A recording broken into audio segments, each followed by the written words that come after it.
사도 바울은 3장 1절부터 13절까지의 말씀에서 예수께서 부활로서 우리를 살리셨다. 그래서 하나님이 거하시는 교회로, 하나님의 거하시는 처소인 교회로 세우시는 사역으로 부르셨다. 그렇게 말을 했죠. 그것은 과거 그 어떤 시대에도 사람들에게 알려주지 않았던 하나님의 비밀인데, 우리가 이 비밀한 하나님의 계획에 동참한 직분을 맡은 자가 되었다.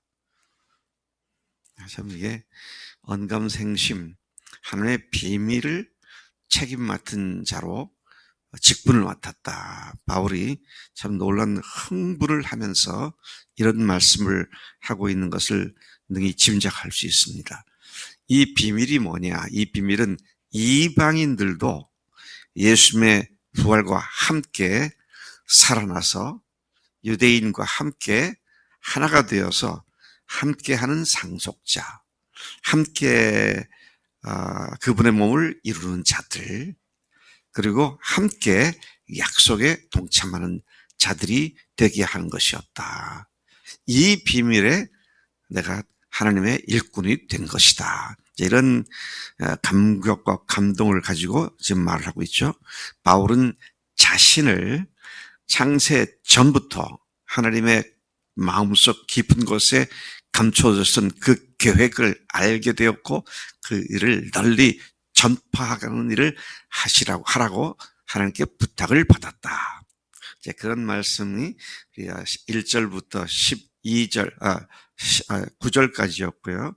10절부터 13절까지는 우리가 확신과 담대한 믿음으로 하나님께 나아갈 수 나아가면 하나님의 지혜, 곧 하나님께서 영원토록 예정하신 교회, 하나님의 지혜를 교회를 지혜로 지칭하고 있는데, 교회를 모든 영들에게 하나님께서 알게 하시기 때문이다. 여기 모든 영들은 하늘에 있는 영들을 얘기하는, 하늘에 있는 권사와 정사자들을 위해서에게 교회가 하나님의 지혜였다라는 걸 알게 하셨다. 11절에 보니까 우리는 이어서 우리는 흔들리거나 위축되지 않는 담대함과 확신으로 하나님께 나아가는 자들인데, 교회를 위해 바울이 자기가 받는 환난이 교인들을 하나님의 영광 가운데로 인도하는 것이므로 너희는 낙심치 말아라. 내가 당하는 이 어려움 때문에 너희들이 낙심치 말기를 바란다. 그렇게 권고를 하죠.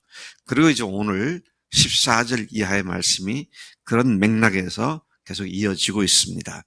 바울은 교인들도 하나님의 비밀을 아는 자들이 되었기 때문에 그들을 위해 기도한다고 말을 합니다.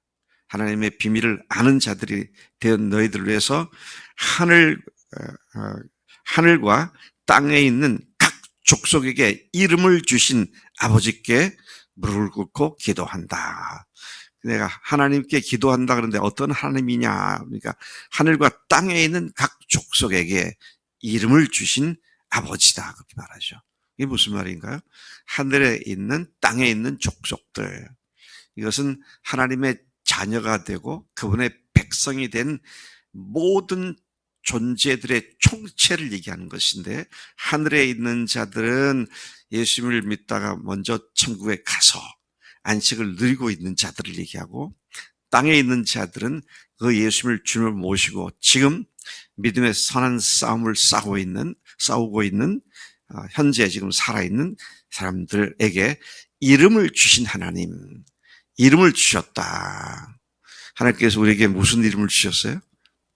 예수 그리스도에게 붙어있는 이름, 그리스도인, 예수쟁이라고 하는 이름을 주셨는데, 그 하나님께 자기가 기도한다. 너희들을 위해서 기도한다. 그래서 1장에서 3가지를 위해서 기도한다고 했던 사도 바울이 여기에서 더 세부적으로 기도를 도저히 세 가지 내용의 기도를 하고 있습니다. 하나님 앞에 간구한다 그렇게 말하고 있죠. 16절부터 19절까지는 바울은 하나님의 백성인 교인들을 위한 간절한 기도 제목을 말하는데 그것이 세 가지입니다. 첫째는 교인들의 속사람을 능력으로 강건하게 해주시기를 기도한다 그랬습니다.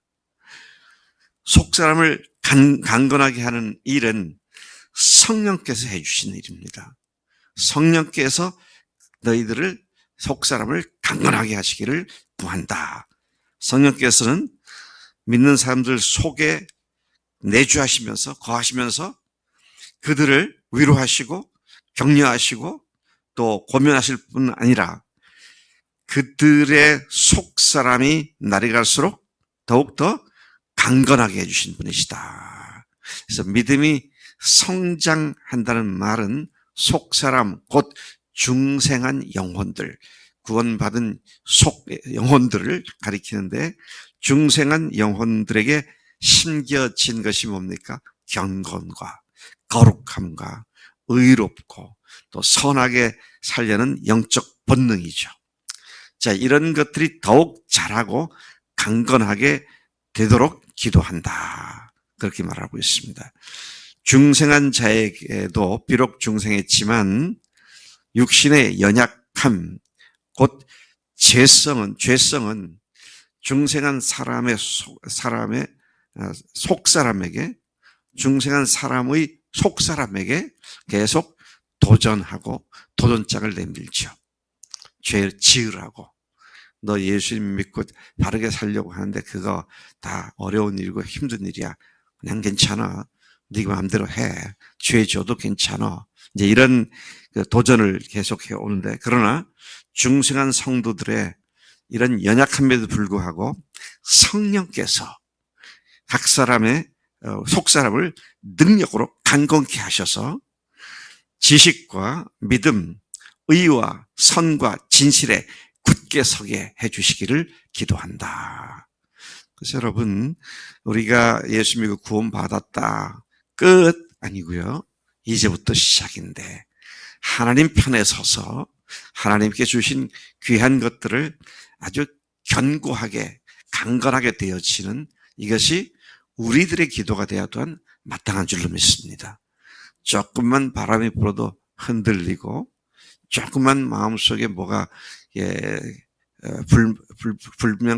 불평과 불만이 생기면 그냥 원망하고 그런 것이 아니라 주님을 믿음으로 바라보면서 견디고 견고해지는 이것이 사도 바울이 교인들을 위해서 기도했던 첫 번째 기도 제목이죠. 두 번째 기도 제목을 가서 보면 속사람이 강건해지는 것은 그리스도께서 그들 마음에 계신다는 사실에 확고해지는 것이다. 주님이 우리 안에 거하신다는 것이 한순간도 한촌각도 흔들리지 않고 주님 나와 함께 하시지. 예수님이 나와 함께 하시지. 그래서 제가 참 좋아하는 찬송 중에 하나가 예수가 함께 계시니 시험이 오나 겁없네. 기쁨의 근원 되시는 예수를 위해 삽시다. 그럼 이 찬송을 부르면서 주님이 내 안에 거하시는데 세상 걱정거리가 뭐냐? 아무 걱정거리가 없죠. 우리 혜인이가 옆에 엄마만 있으면 걱정거리가 없지. 그렇지. 엄마만 있으면, 아빠만 있으면 문제 없어요. 하늘 아버지, 내 예수 그리스도, 그분이 너희 속에, 우리 속에 계신다는 사실이 우리를 하여금 담대하게 서게 해주시는 그런 일이기 때문에 마음에 계신다는 사실이 확고해지기를 위해서 기도한다 그랬습니다. 건강해지기를 원한다. 히브리서 5장 12, 13절 이하에 보면 어린아이 신앙인과 자라난 장성한 사람의 신앙을 얘기하고 있는데 어린아이 신앙은 젖이나 먹고 단단한 음식을 먹지 못하는 사람, 장성한 사람은 단단한 음식, 고기까지도 능히 먹을 수 있는 그런 사람, 그렇게 얘기를 하고 있는데, 하나님께서 우리로 하여금 성장하기를 원하시고, 단단한 음식을 먹는다는 것은 무슨 말입니까?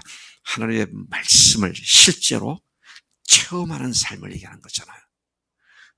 말씀을 실제로 체험하게 되면, 그건 그냥 아는 지식으로 흘러가는 게 아니라 내 삶의 근육이 되고 내 삶의 뼈가 되더라고요. 내가 이 말씀대로 살았더니 정말 이렇게 되는구나. 제가 신학교를 다닐 때 돈이 없었잖아요. 근데 믿음 갖고 갔습니다. 그래서 3년 졸업을 다 하게 되더라고요. 유학을 갈 때 또 돈이 없잖아요. 믿음을 갖고 갔습니다. 돌아올 때 보니까 갈 때 가져갔던 돈이 그대로 남아있더라고. 거기서 필요한 건 다 거기서 하나님께 다 해결을 해주셨더라고요. 그러고 나니까 내가 평생 주님의 일을 하는데 돈이 없어서 못한다는 말을 하지 말자. 이게 견고하게 세워지더라고요. 경험을 했기 때문에. 하나님이 그렇게 하신 것을 직접 경험했기 때문에 이제 바울이 지금 교인들에게 너희들이 이러한 강건한 주님이 너희 속에 계셔서 역사하시는 이 확실한 믿음 가운데 서기를 원한다. 그렇게 말씀을 하고, 세 번째 기도 제목은 참 놀랍습니다. 그리스도의 사랑의 뿌리를 깊이 박아서 견고해지고 모든 성도들과 함께 지식을 뛰어넘는 그리스도의 사랑을 알게 되기를 기도한다. 그렇게 말하고 있습니다. 예수님의 사랑에 깊이 뿌리를 박으라는 거잖아요. 여러분, 우리의 믿음의 시작은 우리를 사랑하신 하나님의 사랑, 우리를 사랑하신 예수님의 사랑인 십자가와 부활로 우리 믿음이 시작됐잖아요. 그 이후 날이 갈수록 주님의 사랑이 더 구체화가 되고 더 커지고 더 놀라워지는, 그래서 항상 주님 앞에 이전보다 더 큰 사랑을 고백하는, 그게 이제 너희들을 위한 나의 기도다. 근데 여기 참 표현이 재미있습니다. 뭐라고 말씀하고 있습니까? 지식을 뛰어넘는 그리스도의 사랑을 알고 그랬어요. 지식을 뛰어넘는, 여기서 이제 제가 표현을 지식을 뛰어넘는 사랑이다 그랬는데, 자녀가 물에 빠져 이제 죽게 됐어요. 그러면 그걸 보는 부모가 어떻게 합니까? 나는 수영을 잘 못하는데 쟤는 빠져 죽는구나. 계산을 해봐가지고 내가 저를 구할 수 있는 모든 노력을 다 해도 결코 못 구하겠구나. 그러면 부모는 자녀를 포기하죠. 아니, 그렇죠. 내가 빠져 죽는 사이에 쫓아 들어갑니다. 내가 허우적거리더라도 그 아이를 살리든 못 살리든 어떻게든지 살리려고 쫓아 들어갑니다. 그게 사랑이잖아요. 지식은 따집니다. 이렇게 했을 때 이게 결과가 어떨까? 그래가지고 안 될 것 같다면 포기해버려. 근데 사랑은 그걸 뛰어넘는 겁니다. 그래서 여러분, 저도 좀 그런 성향이 강한 사람 중에 하나인데, 이제부터는요, 지식에 따라 살기보다는 사랑에 따라 사십시다. 네? 내가 손해를 보고 내가 굉장히 이 일로 말미암아 부끄럽게 되어도 그게 사랑하는 일이라면, 논리와 이치를 따지는 지식이 아니라 사랑을 따라 사는 우리가 돼야 마땅한 줄로 믿습니다. 바울이 지금 그걸 위해서 기도했어요. 그런데 그러려면 어떻게 되냐? 주님의 사랑에 깊이 뿌리를 박아야 한다. 그래가지고 뭐라고 말합니까? 그 사랑의 너비, 그 사랑의 길이, 높이, 또 깊이를 깨달아. 하나님의 모든 충만으로 너에게 채워주시기를 기도한다. 사랑을 깊이 알게 될 때 하나님의 모든 충만이 거하게 된다는 겁니다.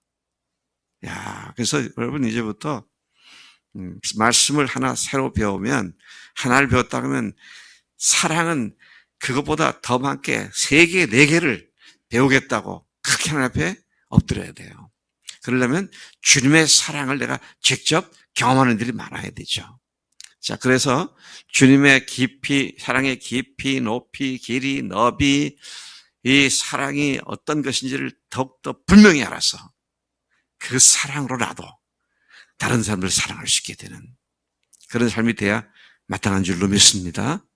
예, 논리는요, 지식은 따지잖아요.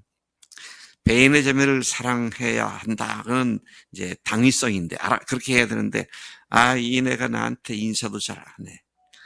이내가 내가 싫어하는 말을 골라서 해. 그러면 사랑할 수 있나요?